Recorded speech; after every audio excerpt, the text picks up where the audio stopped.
Sub with another fragrance review. This one from YSL Saint Laurent called Le Homme Libre. It's not called Le Homme Libre or Le Homme Libre. It's Le Homme Libre, and that's French for the free man.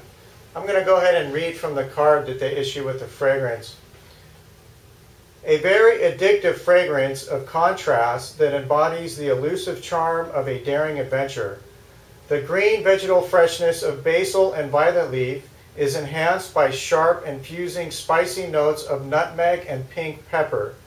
This freshness is contrasted by the sensuality of deep woody vetiver and patchouli notes enriched with warm tones of leather, sealing the modernity of the whole. The top notes are listed as Calabria bergamot oil, nutmeg oil, pink pepper oil. The middle, or the heart, is violet leaf accord, grand vert basil, star anise accord, and at the base they have Indonesia patchouli heart, Haitian vetiver heart, and leather accord. So I'll go ahead and start off with a sample.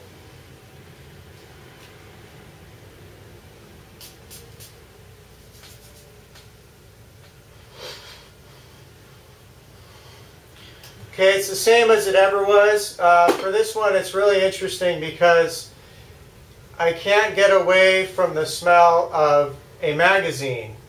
And what I mean by that is,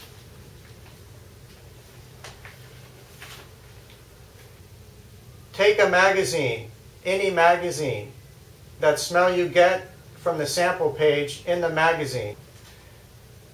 And so it's totally wild, like, you know, when you open a magazine and they have the fold-out page and you can open half of it and get a smell of the sample fragrance. And a lot of them, like 80% of them smell the same. It kind of smells a little bit like the magazine paper. And it's kind of intriguing because it's like, it's kind of too much like the magazine and you get a little bit of whiff of the fragrance. And you kind of might like the fragrance, but it's kind of overpowered by the magazine smell. So it kind of has this elusive, fleeting smell that it's kind of like, well, you know, if I could capture that in a bottle and wear it around, it would be really interesting. But what I get from the magazine, I'm not really sure if that's how the fragrance actually smells. Well, you know what's really wild about Le Homme Libre is it smells exactly like the fragrance scents that you get out of most of these magazines from the direct printed page. That smell does not go away. Maybe after about an hour, what I really get out of this is the violet leaf accord, which is listed as a mid-note, and a bit of the Haitian vetiver heart at the base. Except from that, I just get the smell of the standard kind of magazine fragrance smell. So when you apply this,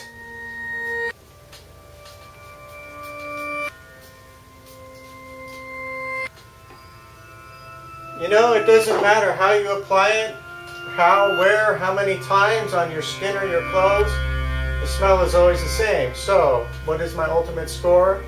Uniqueness, I actually give it a pretty high score. I give it an 8 out of 10, only because you don't expect to buy the bottled product and have it smell like it smells on the page in the magazine. That's the first time I've ever had that happen. To me, that's really unique, and the smell sustains. After an hour, some of the, you know, the mid-notes I talked about come out a little bit, but you always get that magazine sample smell. Presentation, I give it 10 out of 10. I mean, look at this bottle. That is really sharp looking. The sillage, which means how it carries, I give a 5 out of 10. It's not a super strong cologne. It's kind of subtle, which I think is good in this case. Quality, I'll go ahead and give a 9 out of 10. There's nothing about this that I see is not going to sustain over time, both in storage and while wearing it. Longevity, probably more like a 7 out of 10. About 5 or 6 hours after wearing it, it pretty much disappears entirely. So once again, YSL's Le Homme Libre if you're into a standard magazine kind of smell, and I'm not saying that in a derogatory way, but if you like the smells you get out of the sample pages in the magazines and want to kind of capture that, they actually did it, and I think that's pretty fascinating. Thanks for watching. This is Q Sub Q Sub. Until next time, enjoy YSL's Homme Libre.